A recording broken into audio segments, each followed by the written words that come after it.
नमस्कार, मैं सुप्रिया और आप देख रहे हैं 4 PM राजस्थान। इन दिनों लोकसभा चुनाव को लेकर चर्चाएं जोरों पर हैं। सभी राजनीतिक दल एक्टिव मोड में नजर आ रहे हैं। वहीं राजस्थान की अगर हम बात करें तो चुनाव को लेकर इन दिनों सियासी पारा हाई चल रहा है। ऐसे में प्रदेश में लोकसभा की ज्यादा सीटें जीतने के लिए लगातार प्रयास भी किए जा रहे हैं। इसी सिलसिले में अब आरोप प्रत्यारोप भी शुरू हो गया है। कांग्रेस, भाजपा समेत अन्य राजनीतिक दल चुनावी मैदान में हैं। वोटरों को साधने के लिए तरह तरह के नए नियम तैयार किए जा रहे हैं। अब भले ही प्रदेश में कांग्रेस की सरकार ना हो, लेकिन चुनावी मैदान में उतरते ही कांग्रेस पार्टी भी एक्टिव हो गई है। प्रदेश में 25 में से 25 लोकसभा सीटों को जीतने के लिए नेता अथक प्रयास भी कर रहे हैं। यहां तक कि इस बार के चुनाव को साधने के लिए खुद प्रधानमंत्री मोदी भी लगातार प्रचार प्रसार कर रहे हैं। अभी हाल ही में पीएम मोदी ने राजस्थान का दौरा किया, जिसे लेकर एक तरफ जहां भाजपा पीएम मोदी की तारीफों के पुल बांध रही है, वहीं कांग्रेस पार्टी लगातार पीएम मोदी को घेर रही है। बता दें कि राजस्थान कांग्रेस प्रदेश अध्यक्ष गोविंद सिंह डोटासरा अक्सर भाजपा और पीएम मोदी को घेरते हुए नजर आते हैं। अब उन्होंने एक बार फिर भाजपा पर हमला बोलते हुए क्या कुछ कहा, देखिए इस वीडियो में। प्रधानमंत्री जी केवल चुनाव में आते हैं, झूठे वादे करते हैं, झूठी गारंटी की बातें करते हैं, जुमले गढ़ते हैं और फिर चले जाते हैं और फिर 5 साल नज़र भी नहीं आते, काम भी नहीं करते, केवल मन की बातें करते रहते हैं। आपने देखा कि चूरू में आज आ रहे हैं, आज चूरू का किसान, झुंझुनू का किसान, शेखावाटी का किसान, गंगानगर का किसान, पंजाब का किसान बॉर्डर पे बैठा है, उसकी बात नहीं करेंगे वो। आज जो योजना उन्होंने अग्निपथ, अग्निवीर बनाने की योजना है, सबसे ज़्यादा अगर नुकसान किसी किसान के बेटे को, 36 कौम के बेटे को हुआ है तो वो चूरू, सीकर, झुंझुनू के किसान के बेटों को हुआ है। उस पर बात नहीं करेंगे और केवल चुनावी भाषण देंगे, इसके अलावा कुछ नहीं। आज 4 महीने हो गए राजस्थान में इनकी सरकार है। एक काम बता दीजिए जो कोई अच्छा इन्होंने किया हो किसान के हित में, महंगाई कम करने के लिए, बेरोजगारों को रोजगार देने के लिए या महिला सशक्तिकरण के लिए कोई काम किया हो तो आप बताइए। कल आपने देखा होगा कि सीएमओ में कार्यरत एक सब इंस्पेक्टर का बेटा किसी की हत्या कर देता है, 13 महीने तक पुलिस को बताया नहीं जाता है। और मैं समझता हूं कि इससे बड़ा क्या दुर्भाग्य होगा। और क्या वादे, क्या क्या बातें करके गए थे देश के प्रधानमंत्री। पेपर लीक में ये हो गया, वो सरगना पकड़े जाएंगे, वो बड़े लोग पकड़े जाएंगे। क्या हो रहा है, क्या क्या कर क्या। ठीक है, अगर कोई पकड़ रहा है मुलजिम को तो अच्छी बात है, लेकिन ये पूरे देश की समस्या थी। हम बार बार कह रहे थे कि ये नेशनल प्रॉब्लम है, हर स्टेट में पेपर लीक हो रहे हैं, सेंटर के एग्जाम के पेपर लीक हो रहे हैं, उनके ऊपर सख्त कानून बनना चाहिए। राजस्थान में सख्त कानून बना, लेकिन हिंदुस्तान में केंद्र की सरकार ने कोई सख्त बनाया? हमने उम्र कैद की रखी, उन्होंने 1 साल से 10 साल यानी 1 साल की सजा भी दी जा सकती है जज के द्वारा। तो आप समझ सकते हो कि उनकी कथनी और करनी में फ़र्क है। आज लोग कह रहे हैं कि प्रधानमंत्री जी, आप जब एमएलए इलेक्शन में यहाँ आए थे 2023 में, तब आपने कहा था कि राजस्थान में कांग्रेस की सरकार पेट्रोल के ऊपर लूट मचा रखी है। हरियाणा में और यहाँ से 12 रुपये पेट्रोल का 1 लीटर का पैसा कम है, वो पैसा मैं दिसंबर में आते ही राजस्थान के लोगों को दे दूंगा और वो कम कर दूंगा। आप बताइए, कम कर दिया क्या? 1 रुपये 54 पैसे से लेके 5 रुपये 40 पैसे तक का कम किया है। आज भी 10 रुपये पर लीटर पेट्रोल यहाँ राजस्थान से हरियाणा में सस्ता मिल रहा है, राजस्थान में ज़्यादा लग रहा है।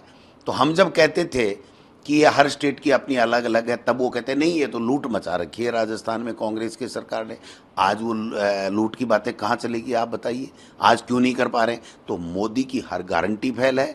और देखिए, किसान जिस तरीके से परेशान है, उसको आतंकवादी कहा जा रहा है, उसको कीलें बिछाई जा रही हैं, लिखित समझौता नहीं उनका माना जा रहा है, अग्निवीर से प्रताड़ित किया जा रहा है, जो चीज़ें हैं। इसलिए चूरू, नागौर, सीकर, झुंझुनू और गंगानगर, इधर का किसान इनको नहीं मानने वाला है। इनकी बहुत बड़ा सेटबैक इनको लगने वाला है। यहाँ पर भारतीय जनता पार्टी से ज़्यादा कांग्रेस के एमपी जीत करके वहाँ पर इंडिया अलायंस की सरकार दिल्ली में बनाएंगे। वहीं आपको बता दें कि राजस्थान में कई ऐसी सीटें हैं जिन पर काफी दिलचस्प मुकाबला है। इन सीटों की अगर हम बात करें तो इनमें कई प्रमुख सीटें हैं। वहीं बता दें कि कोटा संभाग में 2 लोकसभा सीट आती हैं, जिसमें से 2 ही बीजेपी का अभेदगढ़ माना जाता है। कांग्रेस को इन दोनों सीटों पर जीत के लिए मशक्कत करनी पड़ती है। इस बार दोनों ही सीटों पर मुकाबला रोचक है और दिग्गजों की प्रतिष्ठा दांव पर लगी हुई है। हरदौती संभाग की सबसे प्रमुख सीट पर झालावाड़ और 12 सीट है, जहां से पूर्व मुख्यमंत्री वसुंधरा राजे के पुत्र बीजेपी प्रत्याशी दुष्यंत सिंह चुनाव मैदान में हैं, जबकि दूसरी ओर कांग्रेस के दिग्गज नेता व पूर्व खनन मंत्री प्रमोद जैन भाया की पत्नी उर्मिला जैन भाया चुनाव मैदान में है। ऐसे में दोनों की प्रतिष्ठा दांव पर लगी हुई है। झालावाड़ 12 लोकसभा सीट बीजेपी की सेफ सीट मानी जाती है, लेकिन इस बार यहाँ मुकाबला थोड़ा रोचक नजर आ रहा है। वर्ष 1989 से वर्ष 2009 तक वसुंधरा राजे यहाँ से सांसद रहीं और यहीं से वे केंद्रीय मंत्री भी रहीं। उसके बाद उन्हें राजस्थान की कमान सौंपी गई और वह मुख्यमंत्री बनी। उसके बाद से ही इस सीट पर उनके पुत्र दुष्यंत सिंह चुनाव जीतकर आ रहे हैं। बता दें कि दुष्यंत सिंह वर्ष 2009 से वर्ष 2019 तक यहाँ से सांसद रहे हैं। वह वर्तमान में भी झालावाड़ 12 सीट से सांसद हैं, लेकिन इस बार माहौल कुछ अलग नजर आ रहा है और उर्मिला जैन भाया से उनका मुकाबला हो रहा है। सालों से झालावाड़ 12 लोकसभा सीट बीजेपी का गढ़ रही है, लेकिन इस बार कुछ रोचक चुनाव में नजर आ रही है। प्रमोद जैन भाया का 12 क्षेत्र में अच्छी पकड़ है और कई सामाजिक और धार्मिक आयोजन तक वह करवा चुके हैं। झालावाड़ 12 लोकसभा सीट 2 जिलों में आती है, जिसमें झालावाड़ और 12 में 4-4 विधानसभा हैं, जिसमें 12 में बीजेपी के पास 4 की 4 विधानसभा सीट पर कब्जा है, जबकि झालावाड़ में 3 विधानसभा बीजेपी के पास है तो 1 कांग्रेस के पास है।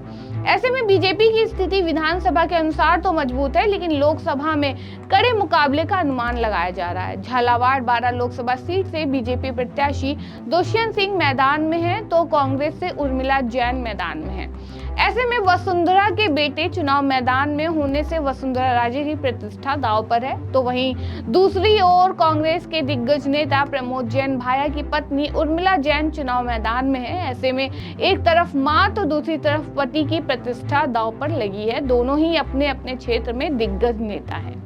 खैर, ऐसा नहीं है कि मामला सिर्फ एक ही सीट का है, बल्कि कई सीटों पर ऐसे ही मंथन किया जा रहा है। अब राजस्थान की बांसवाड़ा सीट को देखते हुए यहाँ भी बड़ा उलटफेर देखने को मिला है। दरअसल नामांकन खत्म होने के कुछ देर पहले कांग्रेस ने अर्जुन बामनिया को अपना उम्मीदवार बनाने का फैसला किया, लेकिन बामनिया ने आखिरी समय तक नामांकन ही दाखिल नहीं किया।